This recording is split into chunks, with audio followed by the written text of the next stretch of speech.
Imaginez être abordé brutalement par la police et accusé à tort de quelque chose que vous n'avez pas fait à cause de votre apparence. Maintenant, imaginez la stupeur des policiers lorsqu'ils découvrent que vous êtes le procureur de l'État. Il y a du biais, des révélations et de la justice dans cette histoire. Merci d'aimer, de vous abonner et de nous dire ce que vous avez pensé de ce rebondissement. C'était juste un autre vendredi après-midi. Je venais de sortir d'une réunion importante au travail. C'était le genre de réunion d'où l'on ressort avec beaucoup d'informations techniques et d'arguments juridiques compliqués en tête. Avant de retourner travailler, j'ai choisi de prendre un peu de temps pour me détendre et clarifier mes pensées. Je suis allé dans une épicerie à proximité pour acheter quelques articles pour un événement de quartier prévu ce week-end. Je voulais choisir la nourriture et les matériaux qui seraient distribués lors d'un rassemblement que j'organisais pour les jeunes du quartier. Rester en contact avec les habitants de la communauté était important pour moi, alors je m'efforçais de le faire. Je me sentais bien. Je portais un pantalon habillé, une chemise bleu clair et un blazer décontracté. C'était suffisamment relax pour mon travail, sans être trop voyant. Je voulais me fondre dans la foule, comme n'importe quel autre client un après-midi ensoleillé. J'ai salué la caissière en entrant dans le magasin, et elle m'a souri en retour. J'ai pris un chariot et parcouru les rayons, choisissant des fruits, des packs de jus, des paquets de biscuits et d'autres articles que je savais que les adolescents aimeraient. Me perdre dans les rayons avait un effet presque thérapeutique. Cela me faisait oublier les affaires complexes qui m'avaient tourmenté pendant des mois. Je suis allé sur le parking après avoir fini mes courses. J'ai mis les sacs dans le coffre de la voiture et pris une petite pause pour vérifier mon téléphone pour des messages.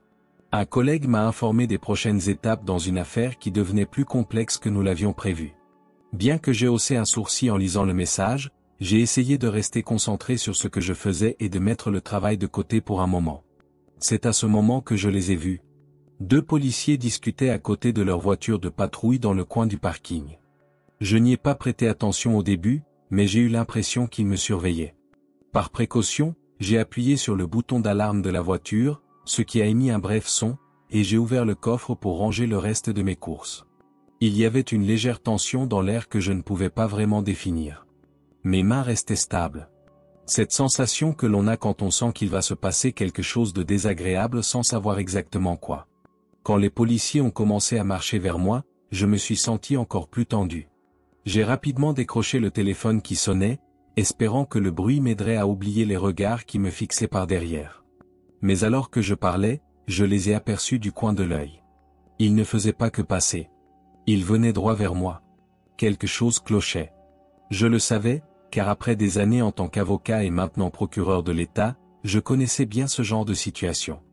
Je savais que dans ce cas, il valait mieux rester calme et ne pas devenir défensif. J'ai rapidement raccroché, glissé mon téléphone dans ma poche et fermé doucement le coffre. Puis j'ai entendu la voix rauque d'un des policiers derrière moi. « Et, vous là-bas » a-t-il crié, mais son ton était plus soupçonneux qu'intéressé.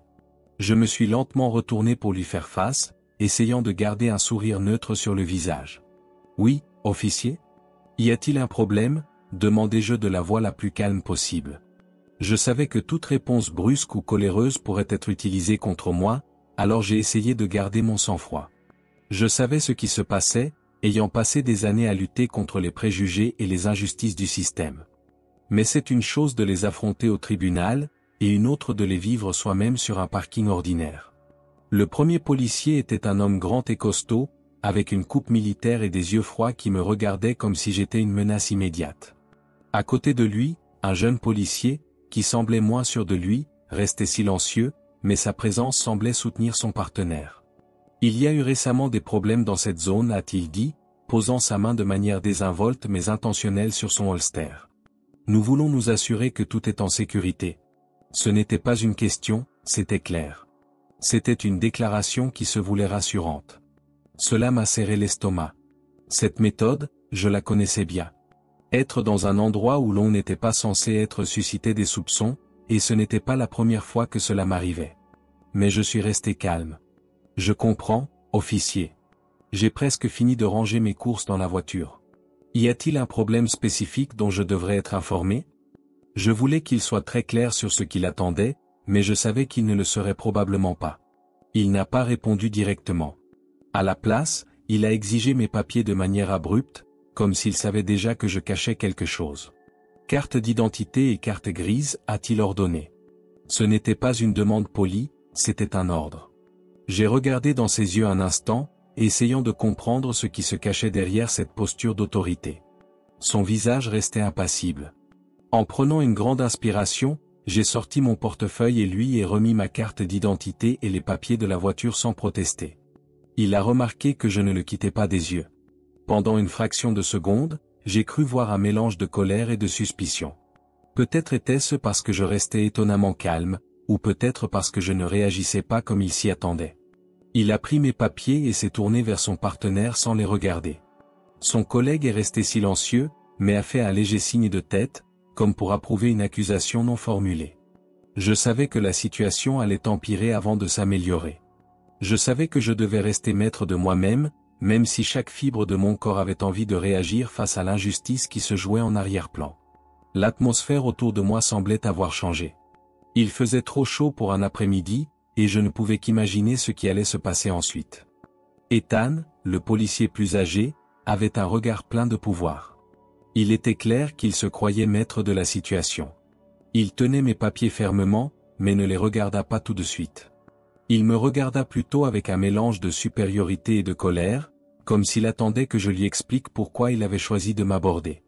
D'une voix dure, il m'a dit « Je veux que vous vidiez vos poches et que vous vous appuyiez contre la voiture ».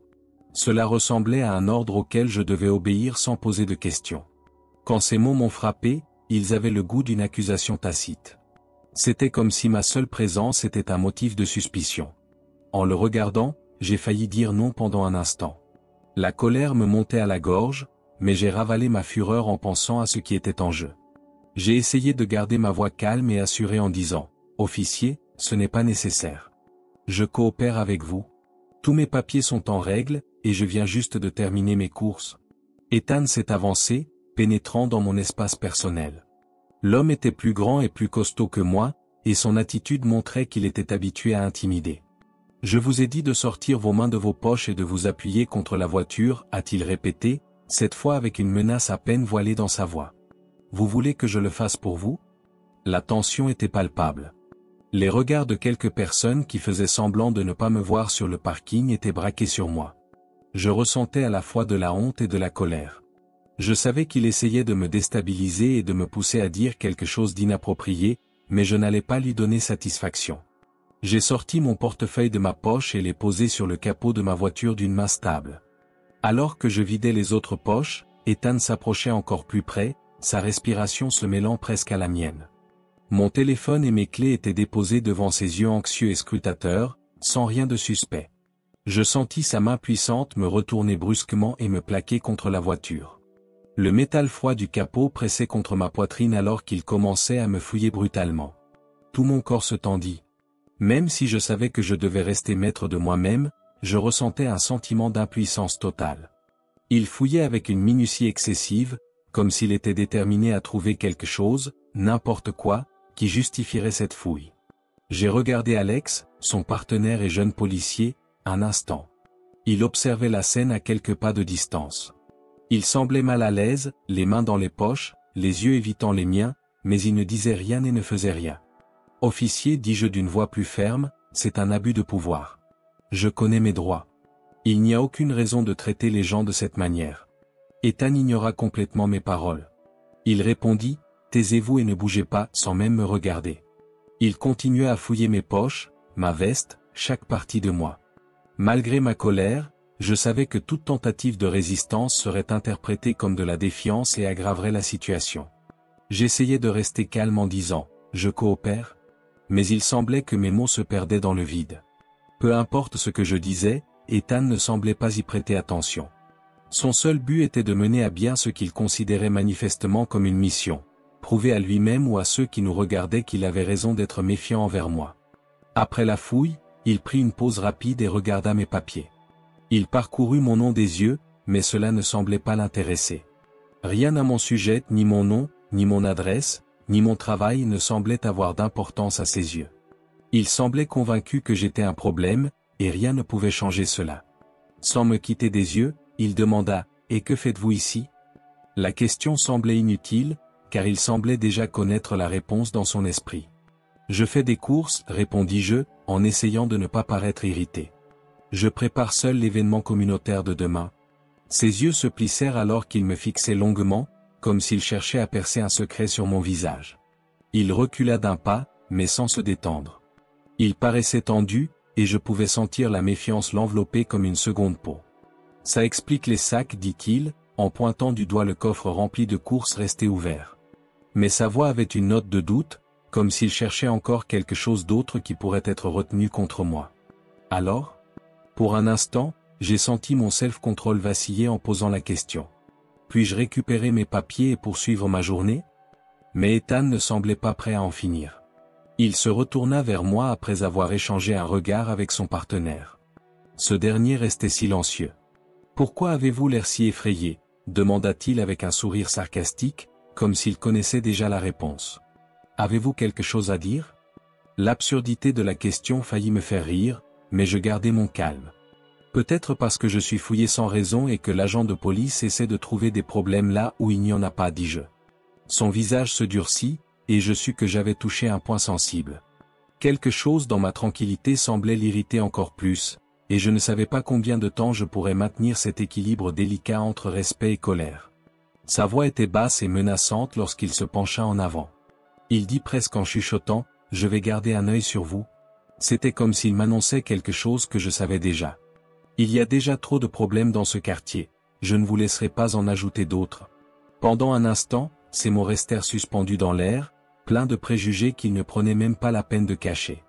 Je savais que pour lui, je n'étais pas le procureur de l'État ou un avocat chevronné. J'étais juste un homme noir dans un parking, et pour une raison quelconque, il pensait que je n'avais pas ma place ici. Je dus me forcer à prendre une grande inspiration malgré ma colère bouillonnante. Je savais que les choses allaient empirer, mais je n'allais pas céder. Alors qu'Ethan me rendait mes papiers de manière brusque, je restais immobile en essayant de garder un visage neutre. Il ne semblait toujours pas satisfait, comme si le fait que je coopère ne faisait que confirmer ses soupçons. En remettant mes papiers dans ma poche, je l'observais pour essayer de comprendre ce qui le dérangeait. De la colère ? Des préjugés ? Ou peut-être juste un désir aveugle de me montrer qu'il était aux commandes ?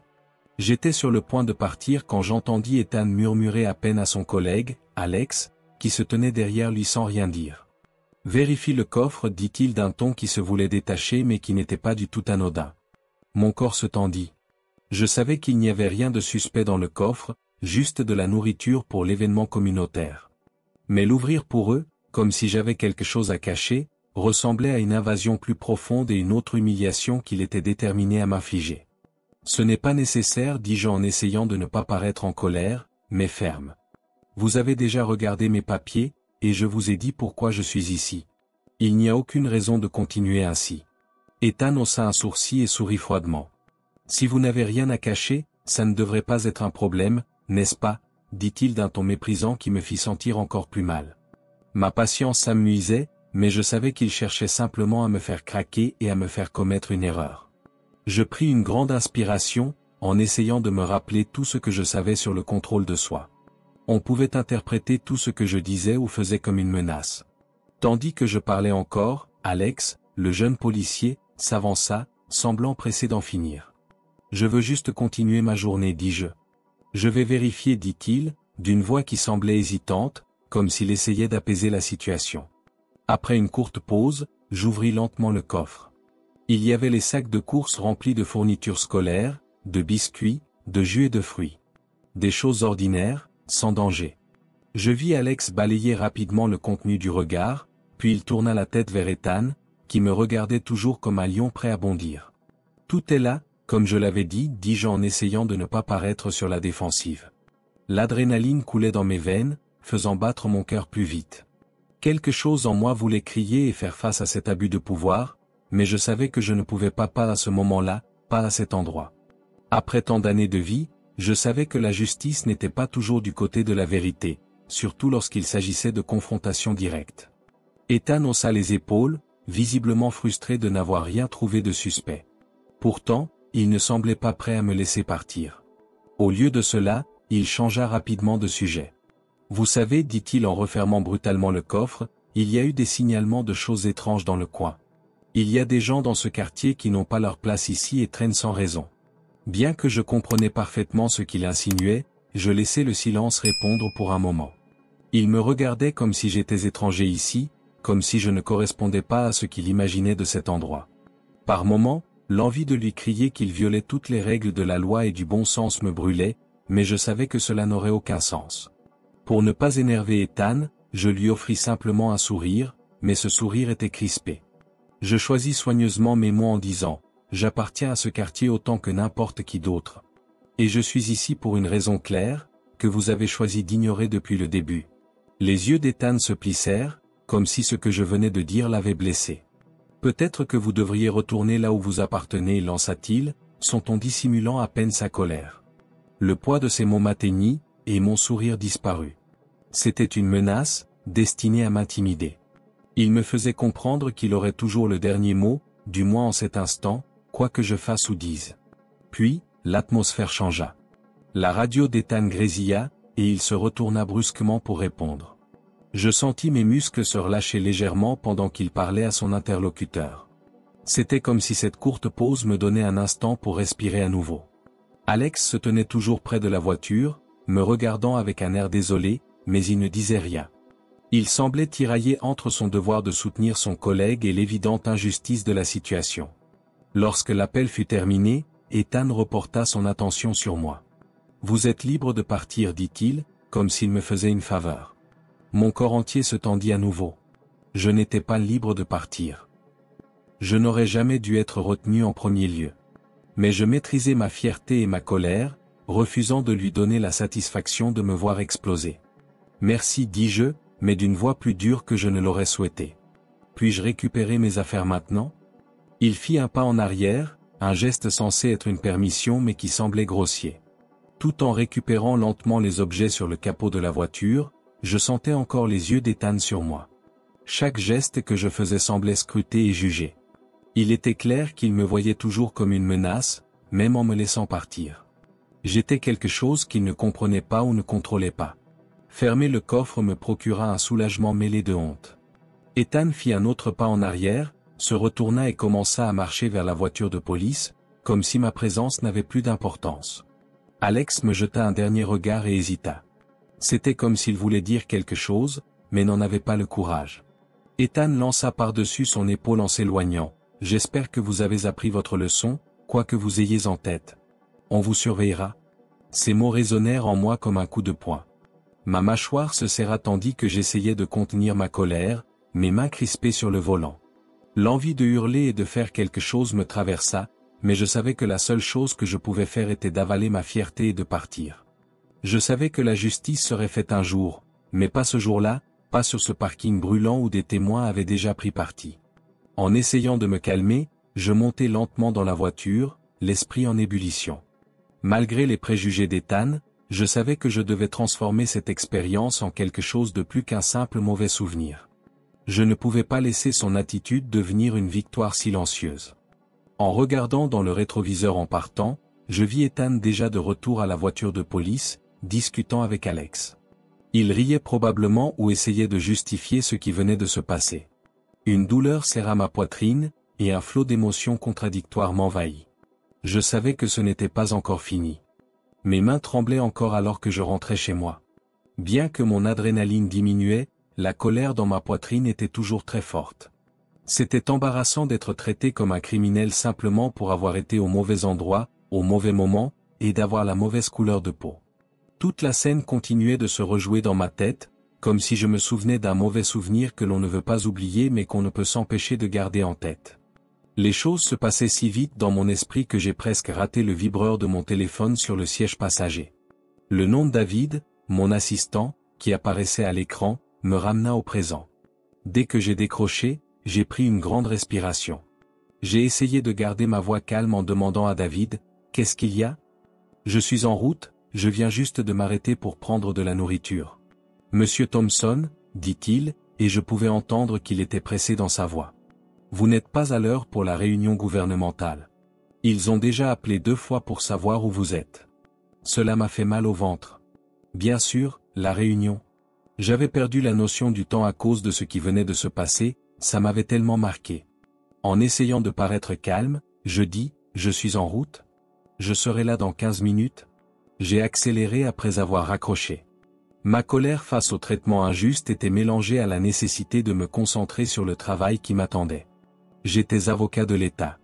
À ce moment-là, je devais faire des choix importants et jouer mon rôle. Je ne pouvais pas laisser ma colère prendre le dessus. Je savais que je ne pouvais pas oublier ce qui s'était passé, cependant. Cela devrait être traité, et cela le serait. Je suis arrivé un peu en retard au bâtiment gouvernemental. Mon visage était encore chaud de l'effort que j'avais fait pour cacher ma colère alors que je courais à l'intérieur. L'équipe du gouverneur était déjà là, mais David m'a arrêté à la porte. « Ça va, monsieur ?» demanda-t-il, ses yeux s'écarquillant lorsqu'il vit mon état. Ce n'était même pas proche d'aller bien, mais je répondis « Oui. Faisons ça. » J'ai pu rester concentré pendant la longue et tendue réunion. Mais l'image de l'officier Ethan ne quittait pas l'arrière de mes pensées. Cet événement nécessitait une réaction. Et j'étais sûr de ce que j'allais dire. Cela faisait 2 semaines depuis ma dernière visite au commissariat. Cette fois, j'étais habillé plus élégamment. C'était en partie mon travail en tant qu'avocat de l'État de surveiller de près les opérations de sécurité publique et de m'assurer que tout était en ordre, alors j'ai demandé à rencontrer le chef de la police locale. Lorsque le chef m'a vu entrer, il avait l'air plus tendu que d'habitude, son visage marqué par l'inquiétude. J'ai serré fermement la main du chef pour saluer. Il y avait un groupe de conseillers avec moi, et la pièce semblait très formelle et professionnelle. Il était difficile de ne pas remarquer le choc sur le visage d'Ethan et d'Alex lorsqu'ils entrèrent dans la salle de réunion pour faire leur rapport. Lorsque nos regards se croisèrent, Ethan s'arrêta net et son visage perdit toute couleur. Alex, quant à lui, tourna les yeux et sembla gêné. « Bonjour messieurs, dis-je d'une voix calme et posée, comme si nous ne nous étions jamais rencontrés auparavant. Je suis ici pour parler de certaines approches policières importantes et pour examiner votre travail sur le terrain ces dernières semaines. D'abord, j'ai quelques questions précises sur le comportement de votre équipe. » Ethan prit une profonde respiration et essaya de rester calme. « Bien sûr, monsieur Thompson, dit-il, bien que sa voix fût légèrement tremblante.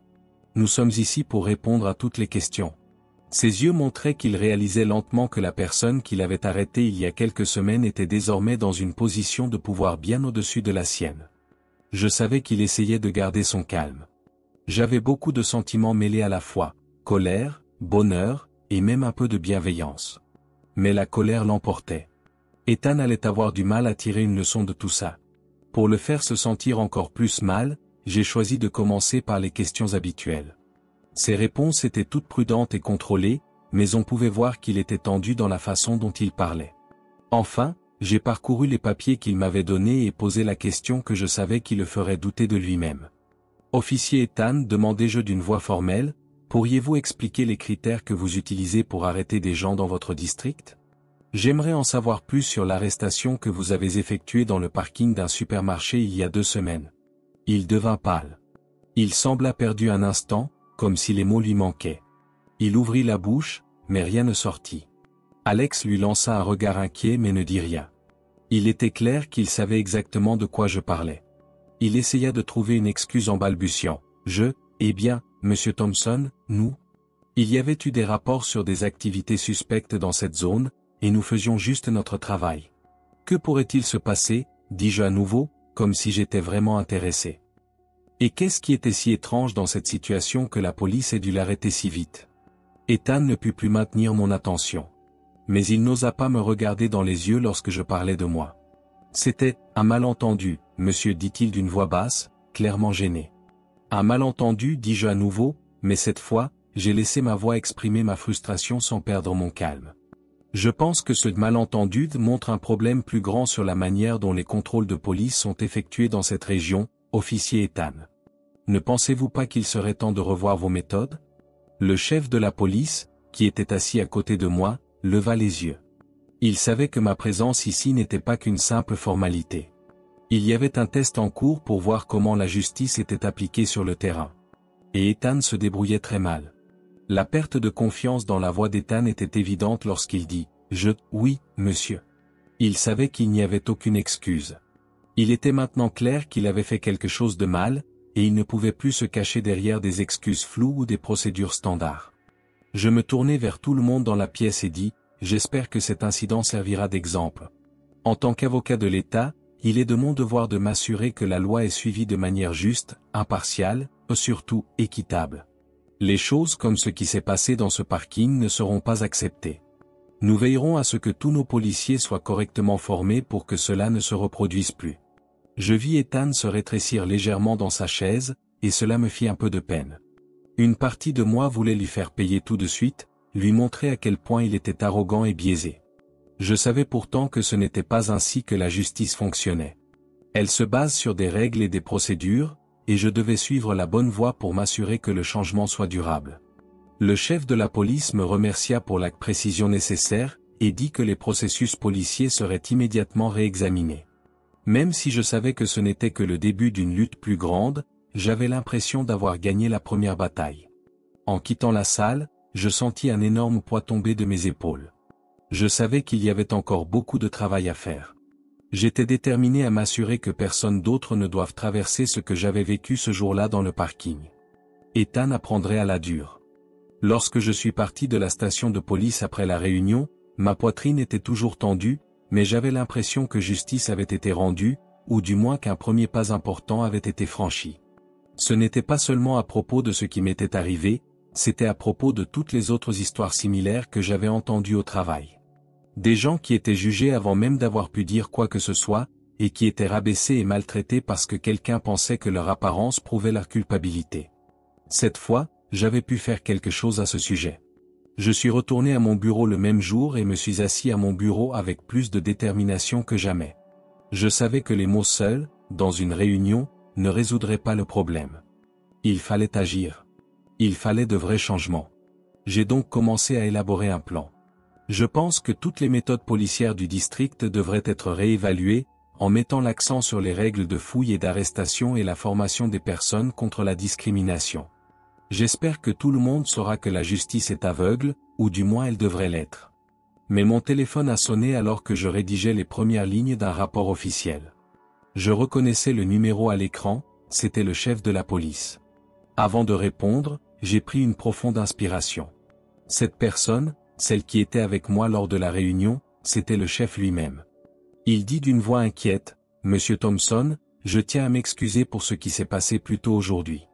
Il est évident que le comportement d'Ethan était inapproprié, mais je tiens à ce que vous sachiez que la situation est un peu plus compliquée qu'il n'y paraît. » J'ai haussé un sourcil et froncé les sourcils. « Compliqué comment, exactement ?» ai-je demandé, montrant mon impatience. Les personnes en position de pouvoir disaient souvent que les choses étaient « compliquées ». Cela signifiait qu'elles essayaient de cacher des problèmes qu'elles ne voulaient pas affronter. Ethan a un historique de confrontation difficile, et la vérité est qu'il a fait l'objet de plusieurs plaintes dans le passé, dit le chef, sa voix tendue par l'inquiétude. Nous avons essayé de le corriger, mais son attitude a été un problème constant. Je laissai échapper un soupir alors que ma colère remontait. Ce n'était pas juste un problème, c'était une tendance qui avait été ignorée jusqu'à présent. Donc, cela ne vous surprend pas, dis-je, mais mon ton était plus dur que ce que je voulais. Non, dit-il honnêtement. Mais maintenant que vous êtes intervenu, je pense qu'on peut vraiment améliorer les choses. Ethan sera examiné immédiatement, et je voulais que vous sachiez que nous allons suivre ce que vous dites. Nous avons besoin de votre aide pour apporter ces changements, Monsieur Thompson, car c'est un moment très important pour nous. C'était la première fois que j'entendais une promesse ferme, alors je ne savais pas à quoi m'attendre de cet appel. Je répondis, je vais suivre chaque étape. Et j'attends des résultats, pas seulement des promesses. Lorsque j'ai raccroché, je me suis senti à la fois en colère et plein d'espoir. C'était bien de savoir qu'Ethan serait enfin tenu responsable, mais c'était aussi effrayant de penser que le système l'avait protégé si longtemps. Cela rendait l'urgence du changement encore plus grande.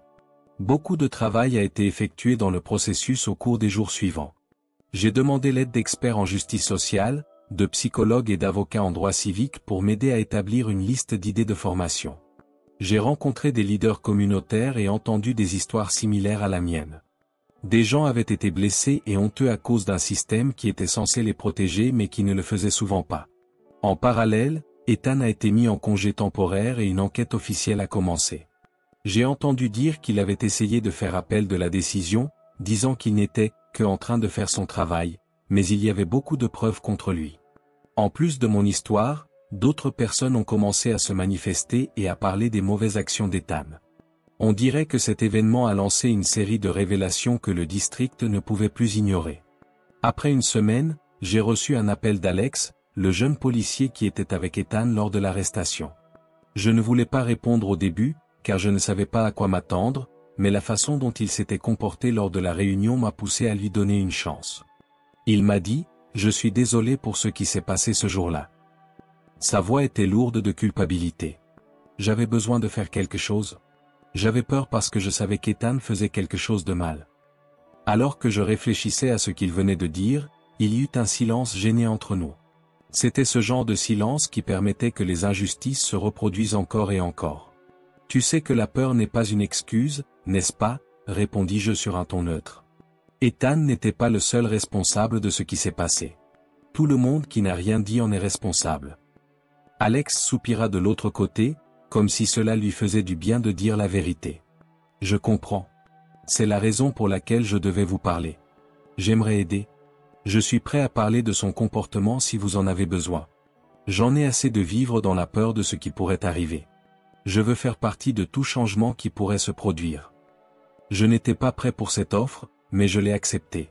C'était courageux de la part d'Alex d'assumer ses erreurs et de proposer de réparer les choses.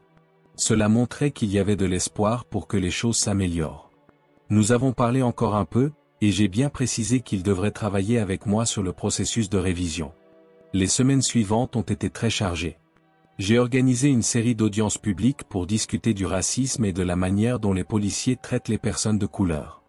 Les opinions des gens sur l'affaire d'Ethan ont montré à quel point les préjugés pouvaient nuire à la confiance entre le public et la police. Et en creusant davantage, d'autres affaires ont émergé, montrant qu'Ethan n'était que le début. Je suis allé à chaque réunion et j'ai écouté les histoires de gens qui n'avaient jamais eu l'occasion de parler de leur vie. Plusieurs policiers ont également pris part, dont Alex, qui a tenu sa parole et a dénoncé le mauvais comportement d'Ethan. Bien qu'il ait été honnête tardivement, cela a été un tournant qui a déclenché une série d'événements à la station. Le théâtre était bondé le jour de la décision sur l'examen du cas d'Ethan. L'atmosphère était lourde et il y avait une sensation d'attente dans l'air. J'étais au premier rang et je ne voyais que les membres du conseil qui allaient décider du sort d'Ethan. Le chef de la police était assis à côté de moi et semblait très tendu. Je savais qu'il était inquiet non seulement du résultat de l'audience, mais aussi de l'impact que cela aurait sur la réputation du département. Lorsqu'Ethan est entré dans la pièce, il avait ce regard défiant qui était devenu sa marque de fabrique, mais cette fois, il y avait du stress dans ses yeux. Il savait qu'il ne pourrait pas échapper au résultat de ce qu'il avait fait. Le conseil a présenté un rapport détaillant toutes les fois où il avait enfreint le protocole, ignoré des plaintes au fil des ans, et l'incident récent qui a conduit à une enquête complète sur son passé. Lorsque la décision a été rendue publique, suspension permanente et plus aucune possibilité de promotion, j'ai ressenti une satisfaction calme. Ce n'était pas une victoire totale, mais c'était un début. Ethan avait l'air de vouloir dire quelque chose, mais il ne l'a pas fait. Il a simplement hoché la tête et a quitté la pièce sans regarder personne. En quittant le théâtre, je savais que ce n'était pas la fin, mais juste le premier pas d'un long et difficile chemin. Les changements continueraient et je serais là pour m'assurer qu'ils soient réalisés, non seulement pour moi, mais pour tous ceux qui avaient été blessés par le racisme. J'avais promis de le faire, et je ne pouvais pas et ne voulais pas revenir sur ma parole. Mais alors que le soleil brillait à l'extérieur et que les gens se rassemblaient pour remercier mon équipe et moi pour le travail que nous avions accompli, je comprenais que la justice est plus que des mots prononcés devant un tribunal ou écrits sur les papiers des avocats. Il faut du courage pour se lever contre ce qui est mal, même si cela signifie affronter ceux qui sont censés protéger la loi. De plus, je ne faisais que commencer.